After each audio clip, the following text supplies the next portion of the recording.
want to show you my kitchen renovation.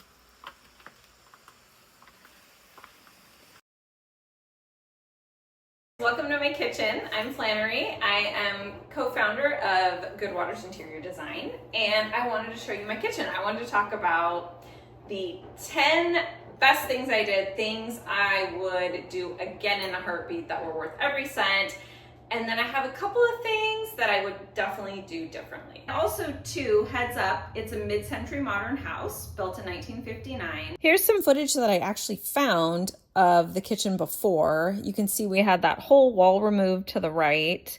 There was no peninsula before. We had that built in. The floor was that ugly rust color concrete. And then you can see on the right, there was a really tiny little oven.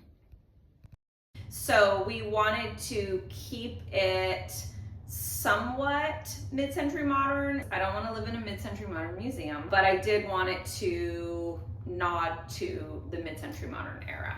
So yeah, let me show you some of my favorite things. We remodeled this kitchen about 2 years ago when we bought this house and completely gutted it and started from scratch. So I want to walk you through and show you all the things I absolutely love, the things that were worth every cent, and then show you a handful of things that I probably would do differently if I was going to do it all over today. Okay, so I would have to say probably one of my absolute favorite things about the kitchen, and one of the things that most surprises me, is the Insta-Hot. I had no idea how much we would use it, but we literally use that thing every day. On the right side is the filtered water, and then on the left side is the piping hot water. Can you see the steam? That sucker's hot. So next up, this actually happened by accident because there were some issues. Somebody messed up somewhere with the measurements, and the cabinet guy got really creative and he said, what if we put in, so there was like extra space. He was like, what if we put in one of these, which turns out is like my most favorite thing in here. This thing is so useful. If we didn't have this, I don't know where we would put all this food. So this was the best accident ever. Absolutely love these. I know. Here's a fun little thing we did. Something that we put in for my daughter, who at the time was very into baking. She's not into baking anymore. I'm not into baking. My husband's not into baking, but we have dedicated a whole area to baking. So on the occasion that I make a pavlova, this is where I do it.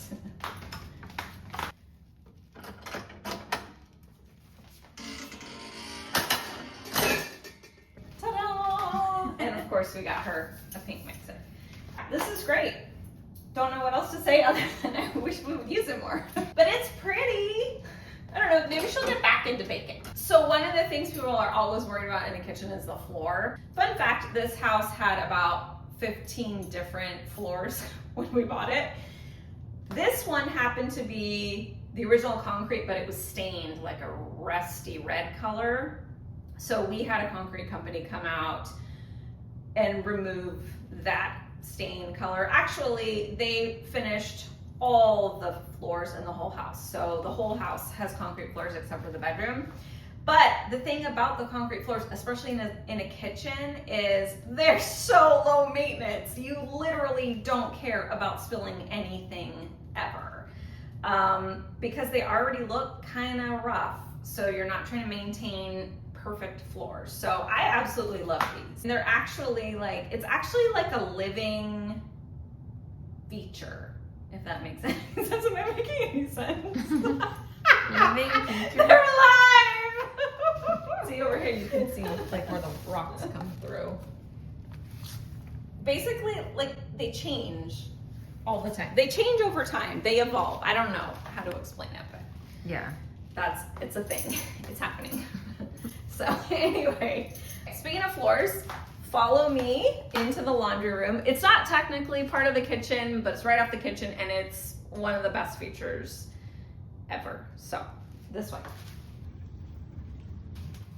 And that is the pet food drawer.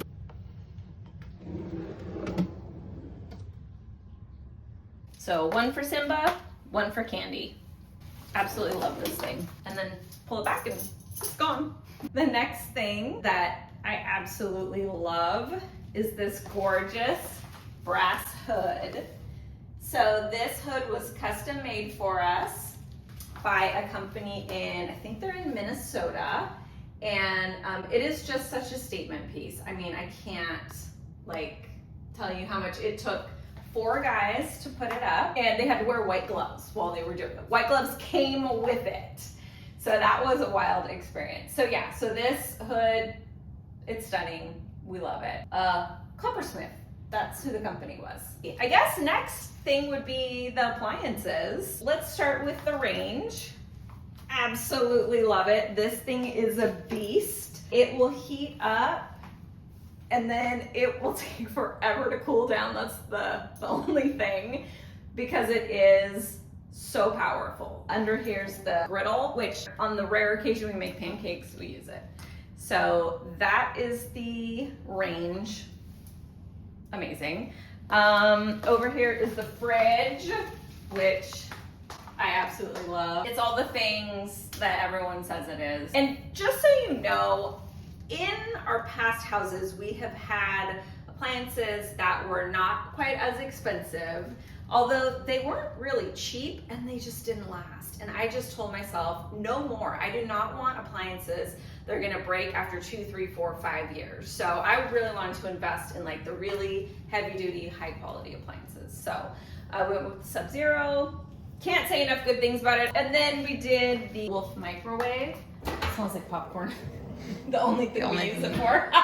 Pretty cool. And a lot of people are doing drawer microwaves now, which that's cool. The one thing I miss though about the old school microwaves is when you get mad, you can't slam it shut like you used to be able to do. Remember back in the day? Kind of like phones. Phones. Yeah, same thing. Another thing I love, and I think that was really, really good that we did, was custom drawers. I think that's pretty standard these days, but it's so nice. So I'll show you spice drawer, which I love. I had so much fun getting OCD with this.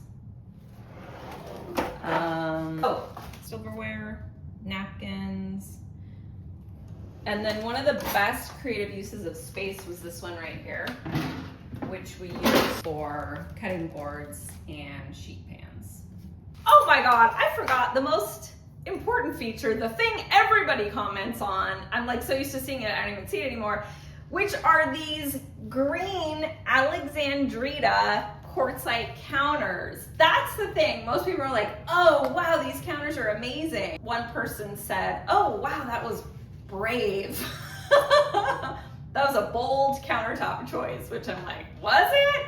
All I know is I saw this when we were at the slab yard and I was like, this is the stone, forget it, this is it. Never, ever, ever have I second guessed this. I love all the different shades of green that are in it. It's also something different. And green is a color that I have throughout the whole entire house. So it's perfect, I love it. Okay, so I chose to go with wood cabinets, which is very mid-century. But what we did is we actually matched the wood from the living room here in the kitchen. So this is African mahogany, and our cabinet maker was able to find it and turn it into these beautiful flat front, very mid-mod cabinets. So that's another thing that I really love about this kitchen, especially with the green stone that actually has some of the brown color in it from the cabinets. So that was a great decision. And I was very, very, very picky about the finish on this. I told my painter I wanted it as flat, as matte as he could possibly get it. I didn't want to see anything shiny. Okay, another one of the best decisions we made was to get a nice sink. And I say that because in our last kitchen remodel, in our last house, I didn't go with a super high-end sink, and you could tell instantly. As soon as you would clean it, you could start seeing through to the bottom. So for this one, I really wanted to go high-end, so we went with a roll, which is a great sink. It is actually a workstation sink. And let me just say, that is one of the things that I probably wouldn't do again. We have all the accessories. We have the drying rack. We have the colander. We have all the things. we never use them. They're under here, we never take those out. So high quality sink, but the workstation thing, we definitely did not need. Okay, so that was all the stuff I love. Now let me tell you about just a few things I would definitely do differently. And I would say number one is this paper towel holder, because imagine you're getting all messy, you need a paper towel. You have to physically touch the handle, pull it open, and then you get your paper towel. So if I was gonna do this over, I would have the paper towel holder where the paper towels are already exposed and you just pull them that way. I mean, this is still nice though, because I don't have to look at paper towels on the counter. So, second thing that I would change is all these outlets that I'm trying to hide here. I would definitely have moved these up here. I hate that I have to see all these outlets, and over there too, same thing, hate that. So I would have tried to do something different with that, gotten creative, or the kind where they like pop up or something different. But I didn't, so for now we'll just put flowers in front of it. Okay guys, that's my kitchen tour. That's everything I love. A few things that I would do differently next time. But overall, I had a good time. I hope you did too. Thanks for joining me, and we'll see you later.